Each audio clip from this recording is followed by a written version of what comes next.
Hello everybody, this is Refresh and I'm here to go over my Duskmourn House of Horror pre-release. This is the pre-release kit that you get when you go to the pre-release, and you get a little bit that says welcome to your new forever home. This is quite horrifying because Duskmourn was not a pleasant place, and as you can see from the artwork, it is already very creepy.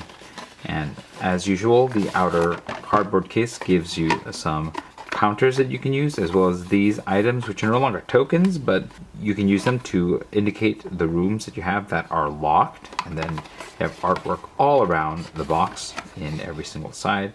So that is pretty cool. As usual, I'm glad that they make functional use of the packaging. Here's the card box. Inside you get a spin down counter. Again, they're deviating from the traditional 5 colors, and then I think they're just doing black with colors on the inside, which I like better because it's a little bit more eye-catching. In addition, you get a promo, which I got Val Gavoth's Onslaught, as well as a code that you can use for Arena to get 6 packs of Duskmourn. I've already redeemed this, so I wouldn't bother using this, but that's what you get inside your pre-release kit. You get a guide to building a pre-release deck. This is pretty typical, and I think they've been reusing this for quite a while now, so there's that. On the other side, usually you get a bit of lore, but in this one you actually get some rules, clarifications for how rooms work, which is one of the new types of cards in the set. I'm glad that they put this in here as rules clarifications because it is not intuitive just looking at it how it works, but it also means that you're kind of missing some flavor element here that is normally in the pre-release kits.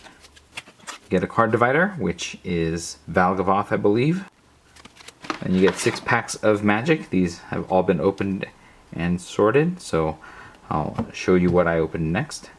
So this was a tough pool to work with. I had a number of very strong cards, including 2 mythics. The mythics being the Dollmaker's Shop Porcelain Gallery, as well as the Abhorrent Oculus. And then my strong cards were generally rares, like the Reluctant Role Model in white.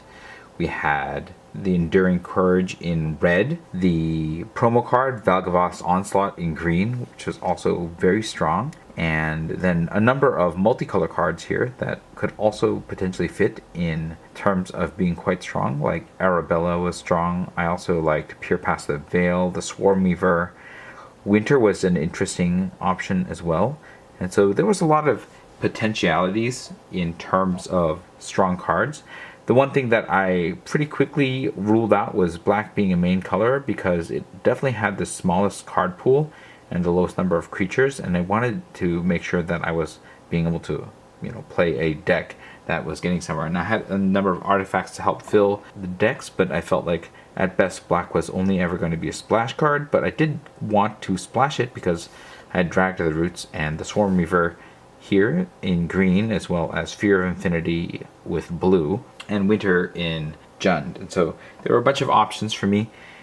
I took a look at a few of them, and I was definitely wanting to play either white or blue because of the mythics, both of them seeming very powerful.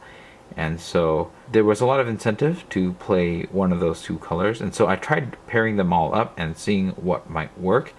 The white and red deck just had a really weird curve, and I didn't think that it could be aggressive enough. And some of the red cards were a bit more delirium oriented, and I didn't have much in red or white that would help me get there, and so I was kind of relying on just trades happening in combat to get there, and that I don't think was good enough for me to want to play the pair of colors together, so I put that aside.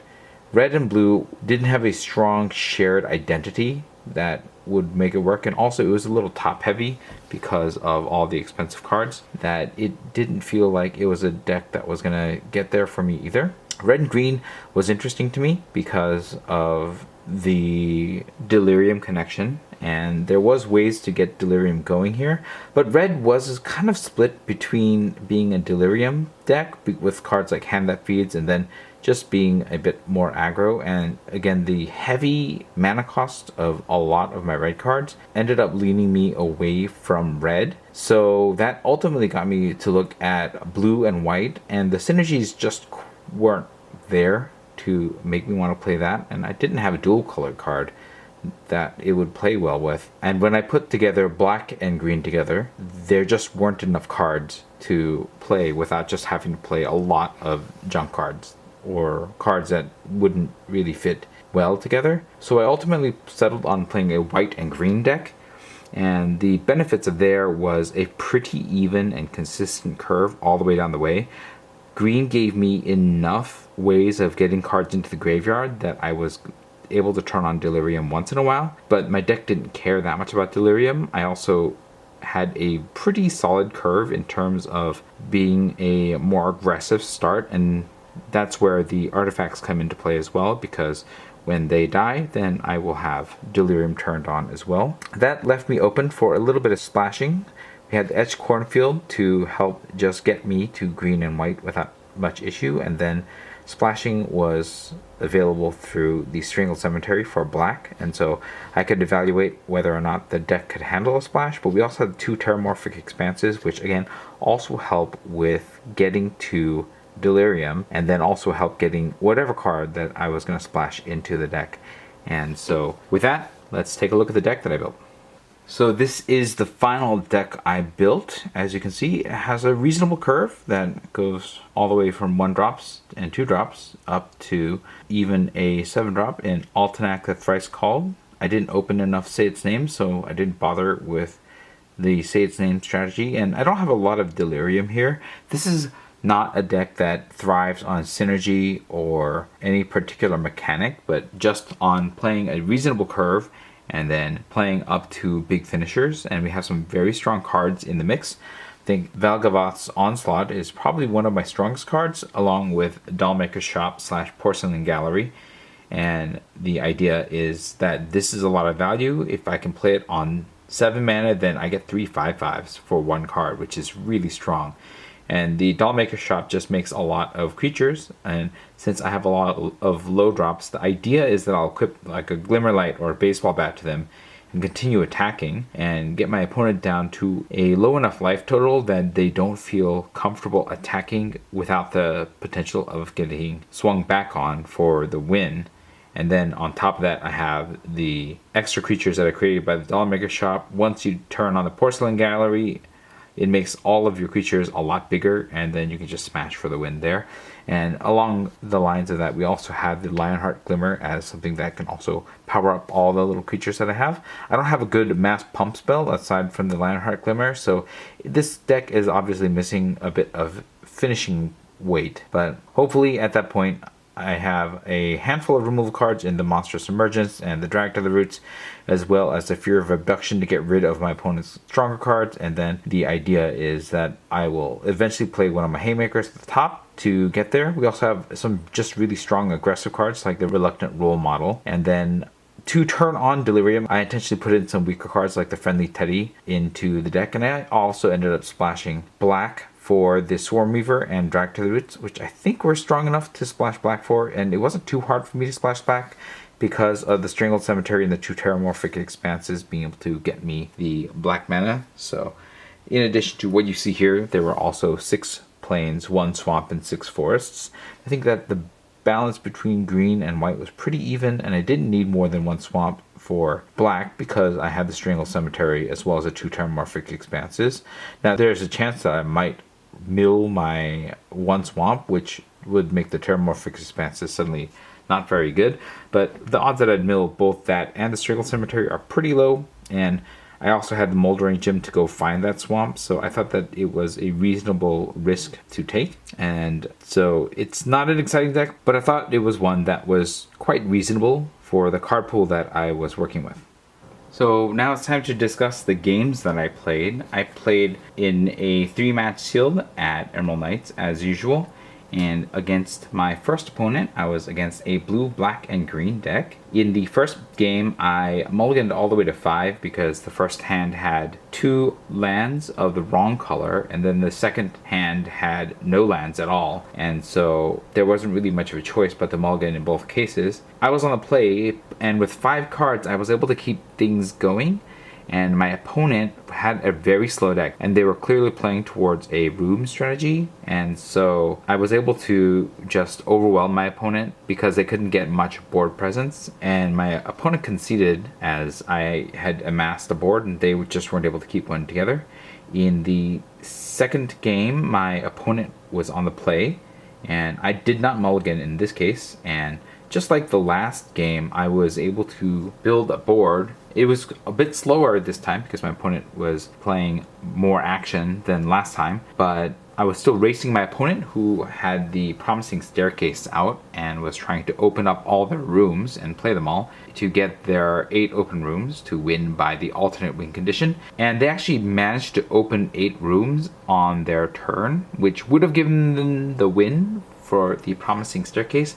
But it left us with a major rules question, and so we had to call a judge, and the judge took a look at the text of the promising staircase and ruled that the win condition check happens on the upkeep because the card all triggers at once on each upkeep. And I think that's a fair ruling based on how I've seen cards work, but it was a bit of a question. My opponent believed that it should be an auto win basically as soon as you unlock the 8th room. That took a little bit of time to resolve because the judge was a little uncertain, but we managed to resolve that and I got the win there. In the second match, my opponent decided that he didn't want to play. He gave me the wins and then walked away, and because there was no buy or anything like that, I was stuck without a partner for that match. So I just twiddled my fingers for about an hour and then went into the third match. My third match was against another player playing blue, black, and green. And so this was probably my more contested of my matches. In the first game, I took the play and my opponent won just having a solid board and was able to outpace me on the board. And so that was that. In the second match, I took a mulligan to 6 and was on the play again. But this time, we stayed pretty even throughout, and eventually I baited my opponent into using their Insidious Fungus to destroy my Moldering Gym, which opened the door for me to play the Dollmaker's room, and that was basically the card that turned the whole game around for me, and I managed to win off of generating the creatures and then unlocking the other side, making all of my creatures consistently bigger and making more creatures that were bigger with every attack. And so that is how I won the second game. In the third game, I had to mulligan all the way to 5, which was pretty brutal. It was a long game and we traded back and forth for a bit. Eventually my opponent had a commanding presence on the board, but we actually ran out of time and we were going to run out of turns after the round ended, but I decided to give my opponent the win because they actually managed to eliminate my board, and I think if they had swung twice more they would have defeated me, and I don't think that there was anything in my deck that would have survived that, so I decided to give them the win on that one. But I did have to mulligan to 5, so it's not too much of a surprise that I lost in terms of overall resources in that case.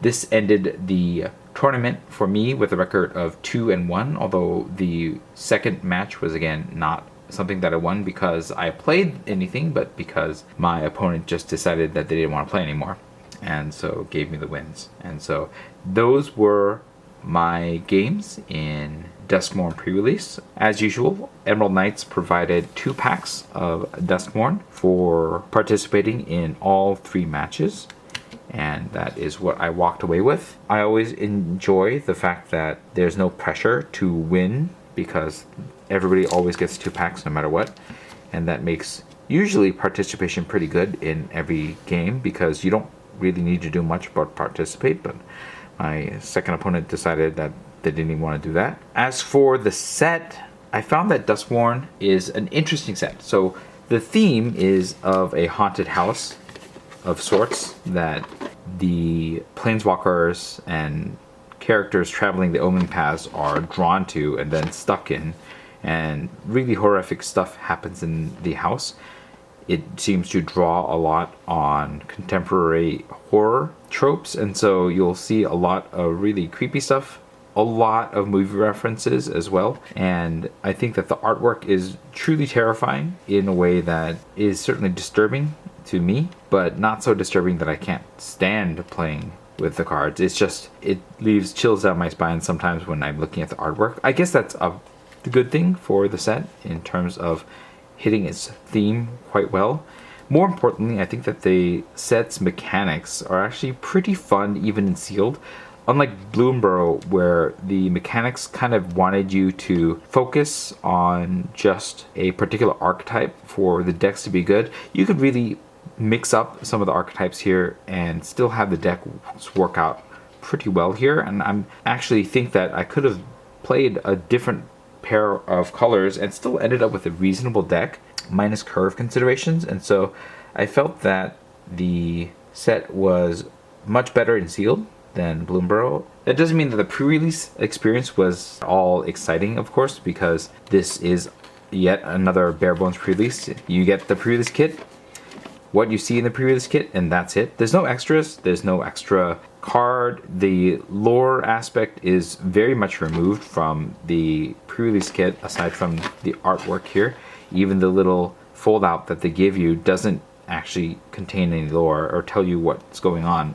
And so you have to deduce everything by looking at the cards, which is fine, but I always think that pre-releases are more fun if they can lean a little bit more into what the set is trying to do and give you something specific to it that either is exclusive in the pre-releases or that the pre-releases can lean towards. And I think that the overall experience, aside from the gameplay, which I thought was actually pretty good, was, as usual, quite lackluster for Magic the Gathering. And they've done better in the past, and they aren't there right now. And so I had fun. I mean, the set was fun. The games that I played were fun. I wish I'd played all three so I could have seen some more of my cards make it out. But I just keep wishing that Magic, that Wizards of the Coast will be able to find some way, even if it's just a card or something like that, to enhance the experience of the pre-release. And maybe that just means like creating a few very low stakes promos that are alternate art versions of whatever card that might be fun to try to win in the pre-release or something like that. I don't know what it is, but it just seemed as lackluster as most pre-releases have been. And so I don't know if I would say that a pre-release is a must, but I do think that the sealed deck format is pretty fun. So if you want to play that on Arena, or if you want to just buy some packs or one of these pre-release kits and play that out with some friends, I think that is a totally acceptable way of playing Duskmourn Limited casually. And if you still have a chance to hit up a pre-release or a sealed deck tournament, it's not going to be the worst thing in the world. But I keep hoping for more because I've seen Wizards do better. So that was my experience with the Duskmourn House of Horror pre-release. Let me know about your experience in the comments below. If you found this video enjoyable or helpful, hit the like button. If you'd like to see more of my videos, you can hit subscribe. This is Refresh. Thanks for watching, and I will see you next time.